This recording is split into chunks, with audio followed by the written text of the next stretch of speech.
that you do. I know that it's true, and so I'm gonna choose the attitude, the attitude of gratitude, Come on. I got the attitude, the attitude of gratitude, Well, it isn't easy when I'm feeling sad, but when I'm singing, I see it's not so bad. I'm thanking you, God, for everything you do, 'cause I know that it's true, and so I'm gonna choose the attitude, the attitude of gratitude, Yes, I do. I got the attitude, the attitude of gratitude, I wanna be thankful for my family and my friends. Yes, I am thankful. If you're thankful, come on and clap your hands. Thankful. And if it's yucky, I'm still thankful for my food. Thankful for you and you and you and you. The attitude, the attitude of gratitude, I got the attitude, the attitude of gratitude,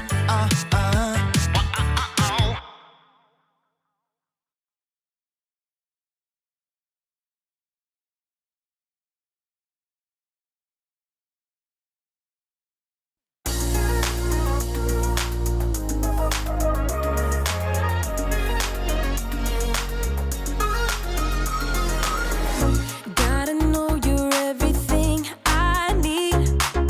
You are the reason why my heart is beating. God, you're always taking care of me. I wanna follow where you are leading. Ooh, I don't wanna miss out on the good right now. Ooh, and everything I see, you're good, so good to me. I have decided I will depend on you no matter what. That's what I choose. I have decided I will depend on you no matter what. That's what I choose. That's what I choose. I am content in you.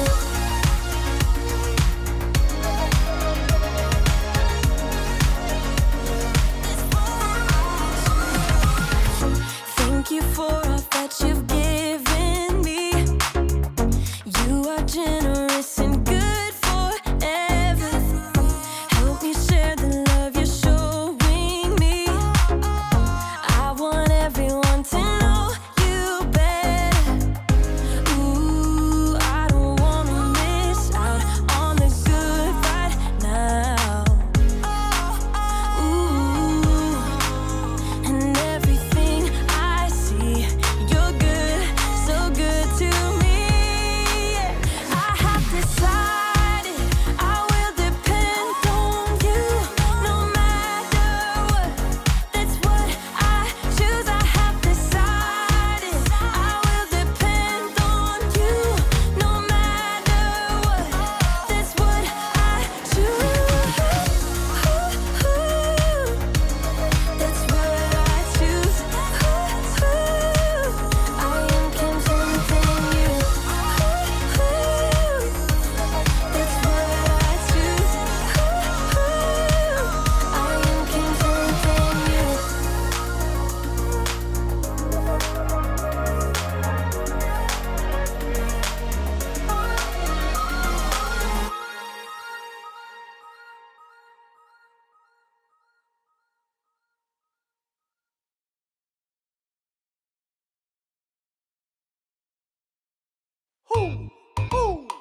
You know what time it is? Time to hear a story full of wonder. There's so much fun we'll have learning together. So let's go down to the clubhouse with Ollie and his friends. Let's go down to the clubhouse where wonder never ends at the Wonder Club.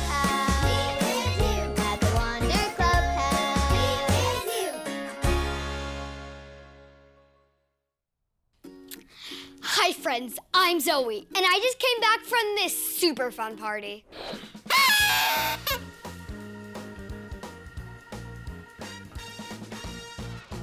My family and everyone who helped with the community garden this year had a big dinner. We all made something to share using the food from our garden. And while we ate, we talked about how thankful we are for everyone who helped. Like my neighbor, who made all the lists to help us know what to plant. Like my neighbor, Mr. Mark. He had all kinds of gardening tools, and he even helped us learn how to use some.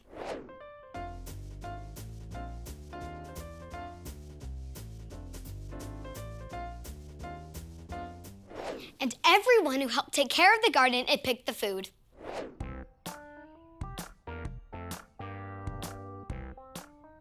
Wow, so many people helped with the community garden. Ho, ho. It's Ollie! Hello, Zoe. Ho, ho. Thinking of those who helped, are you? Oh, hi, Ollie. I was just thinking about how many people helped with the garden. Getting help is wonderful. It's true. I know someone who helped too. Listen to this story. Just follow me through. Ho, ho. Follow me through, follow me through, who? Ollie's got a Bible story for me and you.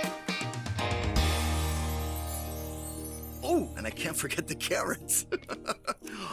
Wow. Oh, hey friends, I'm Luis. Look at this. I'm putting together this basket of vegetables to give to my good friend Mark. He really helped me out when I was planting my garden this year. I couldn't have done it without him. Oh, that makes me think of a story. Do you want to help me build it? Ha-ha, great.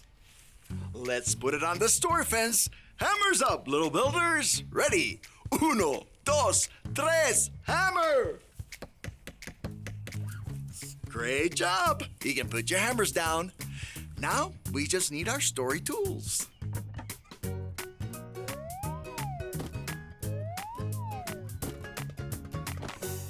There we go. Today's true story begins in this town. And this is Elisha. Elisha was God's friend and traveled to this town to do God's work. One day, he met a woman who wanted to help him. She thought he might be hungry, so she invited him to dinner with her and her husband. Elisha was thankful for the help, and he ate dinner with them. Then, whenever Elisha was in town, he ate dinner at their house. Whoop, here he comes. Time to eat. There he goes. Whoa, whoa, time to eat again. And he's off. Thank you. One day, they had an idea of how they could help Elisha even more. The woman and her husband decided to build a room on the roof of their house for Elisha. Now they have the room, but what are they gonna put in it? Elisha will need to sleep on something. What should it be? Should he sleep on a trampoline? Or should he sleep on a bed? A bed, that's right. Now, what if Elisha needs a place to sit and write a letter? What will he need? A swimming pool or a table and chair? A table and chair, you're right. That's exactly what he'll need. Now, one last thing. Elisha will need something to help him see in his room when it gets dark. What will he need for that? A kangaroo or a lamp? A lamp, you're right. That's exactly what he'll need. The woman made sure Elisha's room was all ready for him. There was a bed so he could sleep, there was a table and chair so he could write, and there was a lamp to help him see in the dark. When Elisha saw the room, he was so happy and thankful. The woman and her husband were such great helpers. Elisha was very thankful that God had given him people to help him. Hey there, Ollie. Tell me, who can you thank for everything? I can thank God for everything. Yes, it's true. Now let's hear it from you. Tell me, who can you thank for everything? I can thank God for everything. That's the truth, friends. You better believe it. Adios. So there's your story, and it's all true. The woman helped Elisha, and we have people who help us too. Thanks, Ollie. Goodbye to you. Hoo, hoo. Wow, Elisha was so thankful that God gave him people to help him. I can thank God for the people that helped me. I think I got the story. Did you get it? If you did, say got it. Get it? Got it! Good.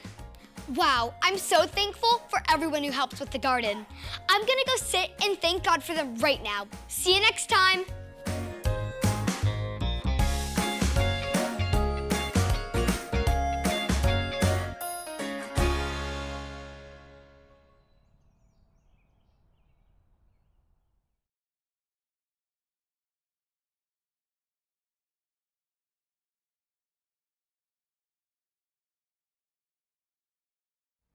I will give thanks to the Lord with my whole heart. Psalm 111:1. I will give thanks to the Lord with my whole heart. Psalm 111:1.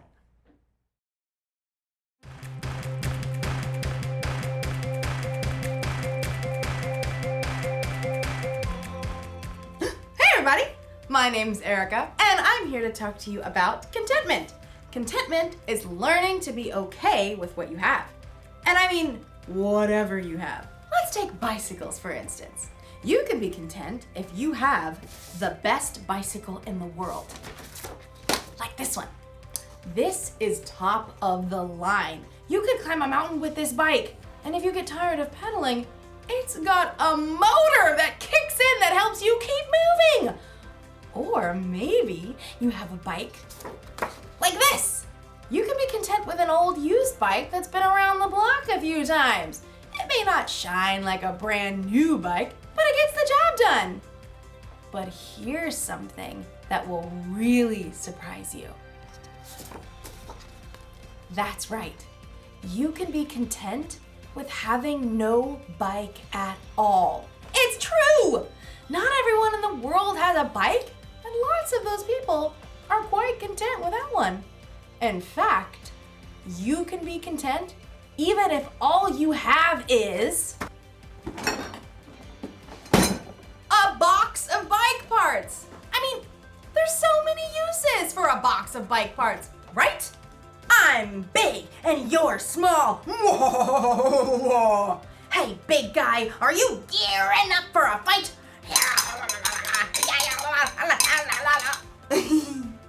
In today's story, we'll hear about the next step after contentment. I think you'll get a real kick out of this story. This is a kickstand. So many uses. Man, all right, I'll see you next time. The Bible.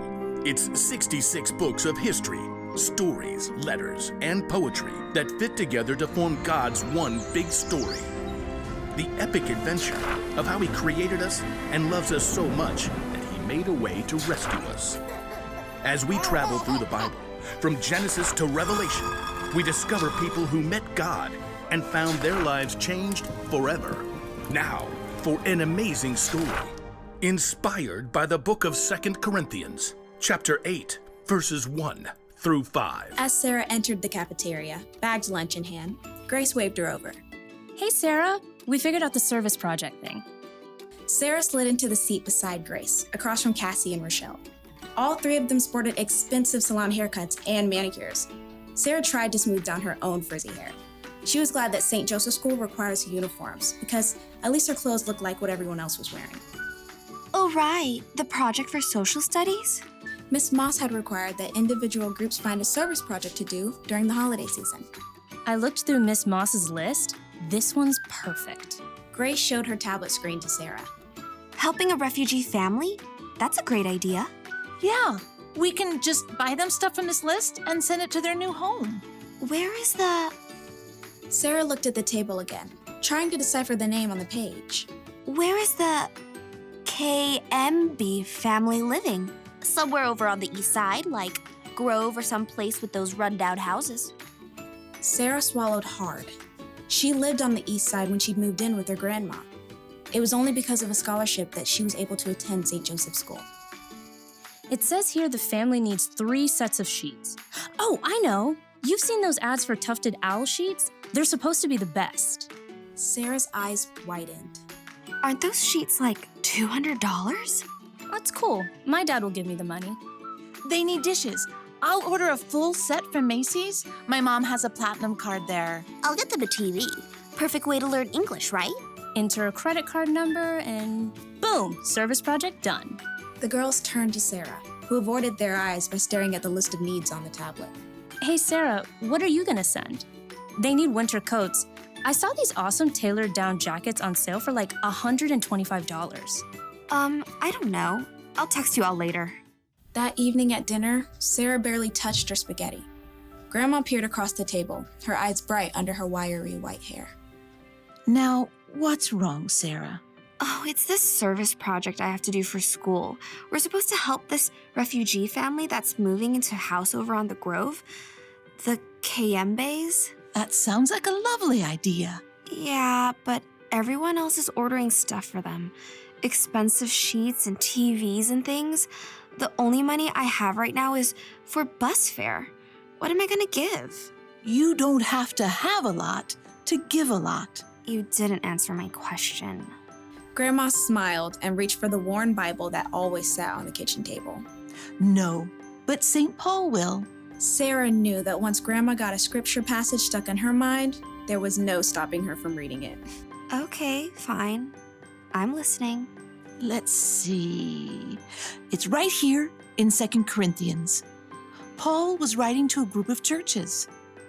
We want you to know about the grace that God has given to the churches in Macedonia.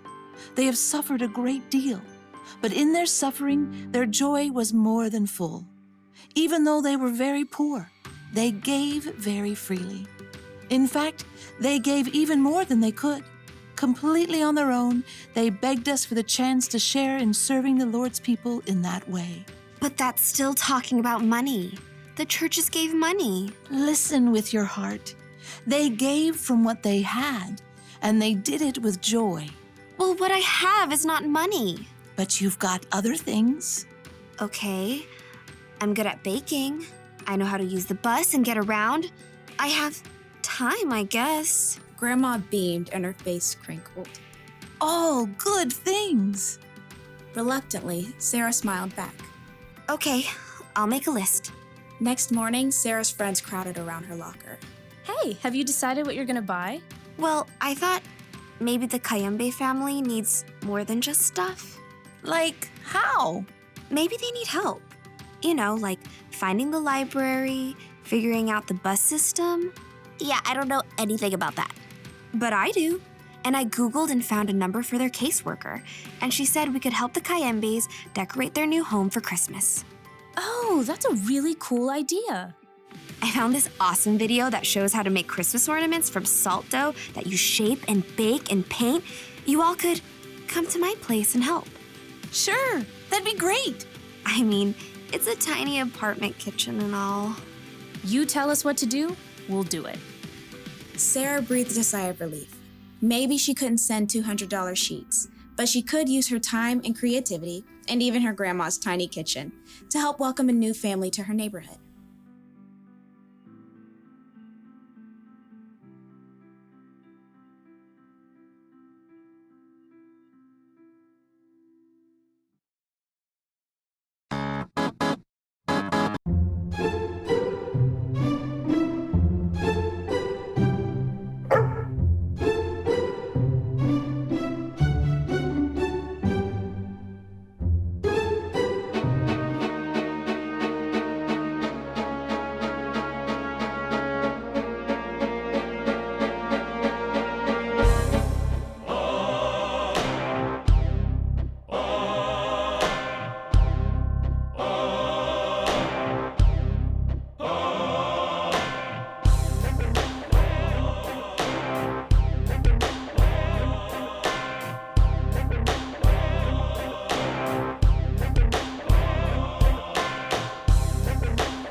Come on.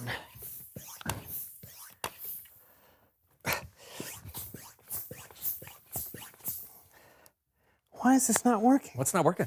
I'm trying to pump up this flat tire, but the pump is not working. Let me take a look. Okay. All right. Yeah. Go ahead, try it. Pump it a bit. Okay. Yeah, it's not working.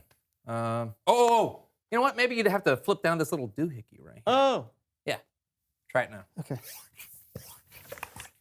A little faster.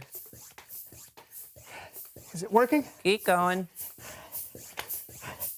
Now? Yeah. I think it's working! Ah!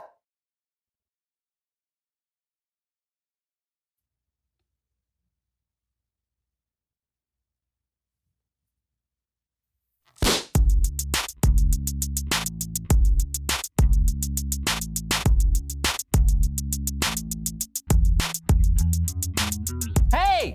Hello to each and everyone from far and wide. From high and low. I'm Brandon. I'm John, and this is the So-and-So Show. That rhymes. Yeah, we are so happy to welcome you into John's basement studio. Yes, come see my basement where I fold my laundry. Ah, it's folded. Find popcorn in the oddest places. Mmm. Chewy. Find a place to cry alone after watching a sad movie. Why? Why'd you have to let the sadness overtake you, Artex? Why? Or sometimes, cry with your friends. Why didn't you fight it, Artex? The story is never ending. Why won't the story end?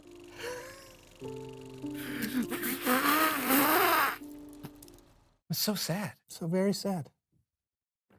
We've got a great show today. John, I must ask, what does the word upcycle mean to you? I'm not sure. Oh, a unicycle has one wheel, a bicycle has two wheels, a tricycle has three wheels. An icicle has no wheels. True! But an upcycle, is it a bicycle you ride up? Nope. Hey, you know what recycling is, right? Reduce, reuse, recycle? Yes, but instead of recycling or throwing something away, upcycling means you can make something into something new or better. Okay, upcycle. Okay, that makes a lot more sense. Okay, where do you keep your recycling? Right here. Oh, good. Well, let's dump it out. Awesome. Okay. Oh, good. Perfect. All right. It's in here somewhere. Yeah, it's great. Now let's upcycle this stuff. Let's make something better. Do you have what do you want to? Self-propelled cars. Okay. We'll make self-propelled cars, and then we'll race them. Oh, it sounds fun. Let's montage. Woo! Oh!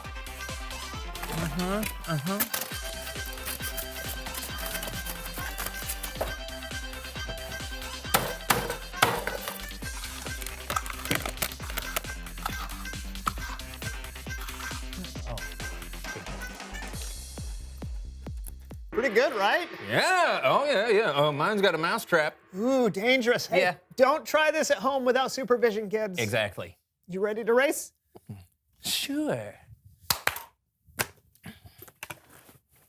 See you on the track. What? Oh.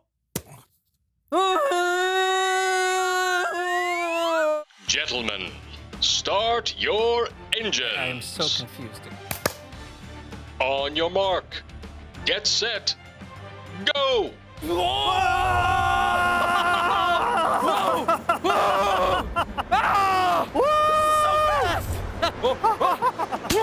Ow! My mouse trap snapped! Get it off my fingers! Ow! Looks like I won. Upcycling is fun. Yeah, fun. It's Bible story time with Kellen.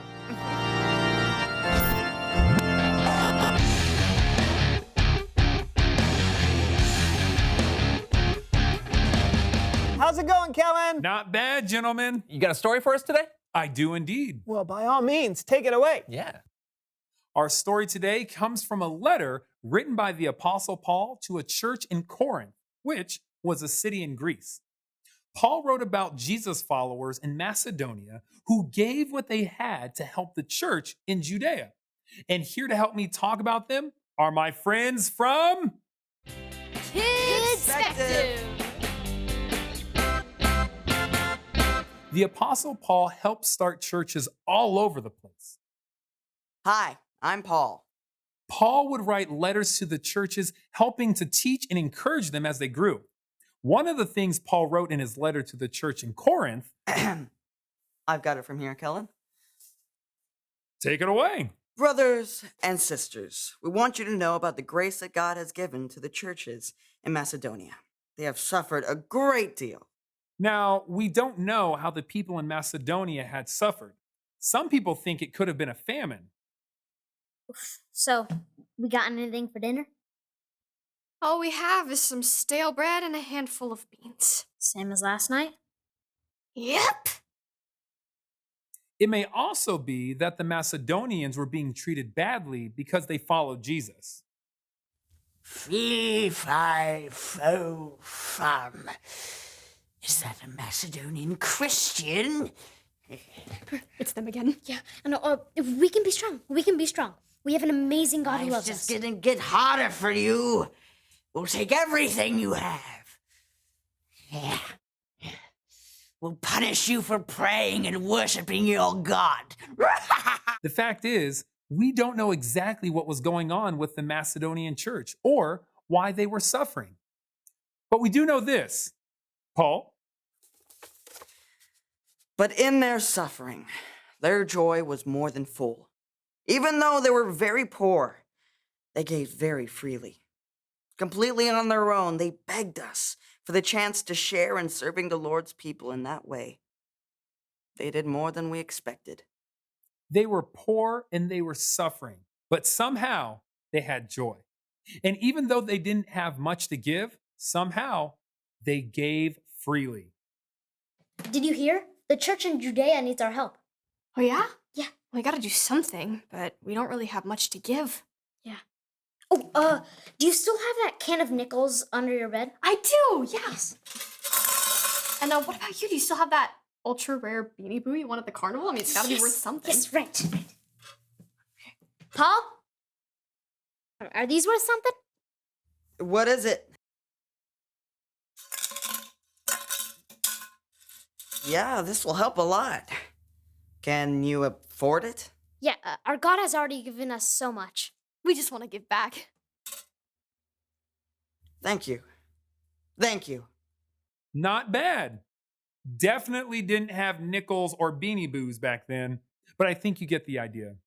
Even though the Macedonians didn't have much, they were content with what God had given them. So content that they were willing to share what they'd been given. Now, what does that mean for us? Not all of us have a lot of money we can give, but there are other things you can give to others. I'm pretty good at piano, and sometimes my little brother has a tough time learning, so I could help him practice. There's a kid in my class at school that my friends were making fun of. I can tell them that they should stop. Sometimes my granddad likes to tell me stories, and even though they're stories I've heard before, I can still take the time to listen. We all have something to give. We may have money or stuff. We may have talent or time or strength. But like the Jesus followers in Macedonia, we should look for ways to share what God has given us. Thanks for helping tell the story, everyone. Amazing. Okay, anytime. Later, Kellen. Of course, see you later. See you later. Wow, so good. Yeah, didn't the kids do a great job? Yeah, and that was a great story too, Kellen. Absolutely. You know, it's crazy that even though they didn't have a lot, they gave. Mm-hmm. Yeah, it's funny. A lot of times, those with the least amount of money or stuff can be the most content. Maybe when you don't have a lot of stuff, you can more easily focus on the things that really matter. I never thought about that. Yeah. But it's important to remember that no matter how much you have, you always have something to give. No doubt. We'll see you next time. Yeah, thanks, Kellen. See you, fellas. You know what? I got it. It's like upcycling. What is? Well, when we take what we have and we share it with others, it's making things better. Upcycling. Hey, good point. Yeah, it happens occasionally. Reveal the question. How can you use what you have to help others? Yeah, you've already heard some ideas from Kidspective, but why don't you think up some others? And remember, it doesn't have to involve money. No, it can be time. Or your talents. Your creativity. Or your courage. Wait, we're giving them too many ideas. Oh, right. You answer the question. How can you use what you have to help others? And we'll see you next time on the So-and-So Show. See ya. Laundry. Why doesn't it work when I do it? Yeah.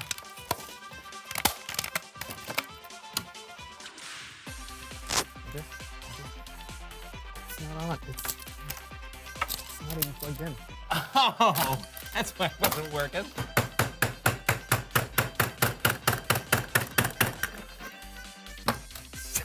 I just needed it dulled.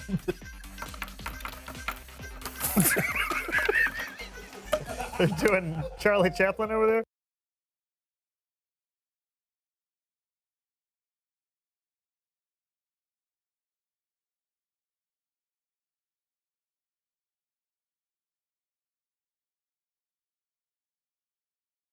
The people in the Macedonian churches didn't have a lot. And yet somehow they were okay with that. They were content. And it was that contentment that made them want to share their time, talents, and resources with others. You see, when you learn how to be content, it makes you really see all the good things you have. You learn to be thankful for what you've been given, and the more thankful you are, the more likely you'll want to share what you have with someone else. Like, maybe I could share these bicycle parts. You know, I'll bet there's a bike somewhere that's falling over somewhere because they need a kickstand. I could give this to that bike. Or someone might need, to replace their chain because theirs is old and rusted or broken. Let's see. These might even help someone hold onto their handlebars a little bit tighter. I could give all these parts away and help a lot of people. You know, we all have something we can give. Maybe you don't have a lot, but you've got something. You may have money or stuff, or you may have strength to help your family around the house with chores. You may have talent to make people happy, or you can have time to spend with people who don't want to be alone.